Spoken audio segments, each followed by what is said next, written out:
નમસ્કાર, આપ જોઈ રહ્યા છો સ્પાર્ક ટુડે ન્યૂઝ। અરવલ્લી જિલ્લામાં કૃષિ મેળો અને પ્રાકૃતિક કૃષિ મહોત્સવનું આયોજન કરવામાં આવ્યું। મોડાસા એપીએમસી માર્કેટ ખાતે યોજવામાં આવેલ કૃષિ મેળાને પ્રદર્શનમાં મોટી સંખ્યામાં ખેડૂતો આવી પહોંચ્યા હતા। પ્રાકૃતિક ખેતી કરતા ખેડૂતો માટે વિવિધ સહાયો તેમજ પ્રાકૃતિક ખેતી કઈ રીતે કરવી, શું ફાયદાઓ છે તેના વિશે માહિતી આપવામાં આવી। સાથે જ આ કાર્યક્રમમાં પ્રાકૃતિક ખેતી કરતા ખેડૂતોને સન્માનિત પણ કરવામાં આવ્યા। આ પ્રસંગે જિલ્લા પંચાયતના હોદ્દેદારો પણ ખાસ ઉપસ્થિત રહ્યા હતા। આજે મોડાસા માર્કેટયાર્ડ ખાતે અરવલ્લી જિલ્લાનો પ્રાકૃતિક કૃષિ પરિસંવાદ આત્મા પ્રોજેક્ટ ગુજરાત સરકાર અને પ્રાકૃતિક કૃષિ બોર્ડ ગુજરાત સરકાર દ્વારા આયોજિત થયો છે। 1500 જેટલા ખેડૂતો જિલ્લાના પ્રાકૃતિક કૃષિ કરતા ખેડૂતોને વિશેષ તાલીમ માટે અહીંયા નિષ્ણાતોના માર્ગદર્શન મળ્યા છે।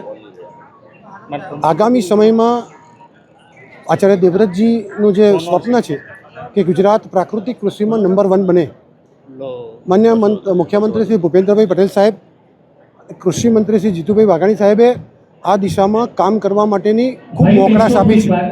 અને એટલે જ જે લોકો પ્રાકૃતિક કૃષિમાં રસ ધરાવે છે અથવા પ્રાકૃતિક કૃષિ કરવા માગે છે એમને સરકાર તરફથી આર્થિક સહાયો, વેલ્યુ એડિશન માટે, સ્ટોરેજ માટે, એફપીઓ માટે અને ખેતી કરવા માટેની જે પરંપરાગત સહાયો એ પણ આપીએ છીએ। એ ઉપરાંત સમાજ જીવન ઉપર રાસાયણિક ખેતીથી જે અસરો પડી છે એ વિશે પણ માહિતગાર કર્યા।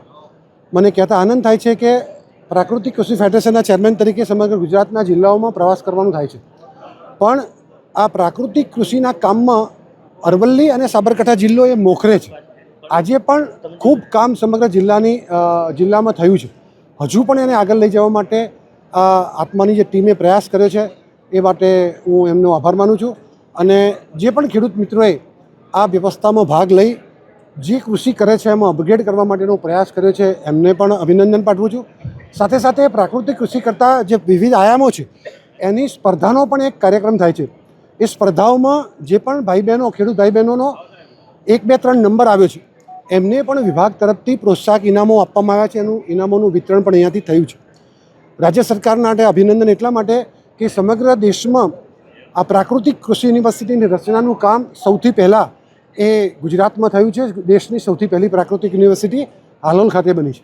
સમગ્ર દેશમાં સૌથી પહેલું પ્રાકૃતિક કૃષિ બોર્ડ પણ આપણે ગુજરાત સરકારે બનાવ્યું છે અને કૃષિના બજેટમાં પણ ખૂબ મોટી ફાળવણી પ્રાકૃતિક કૃષિ માટે કરી છે। ત્યારે રાજ્ય સરકારનો પણ આભાર માનું છું। આચાર્ય દેવવ્રતજી આપણને જે મળ્યા છે અને જે આટલી ગરમીમાં પ્રચાર કરી અને ગુજરાતના જનજીવન માટે પ્રયાસ કર્યા છે એને પણ અભિનંદન પાઠવું।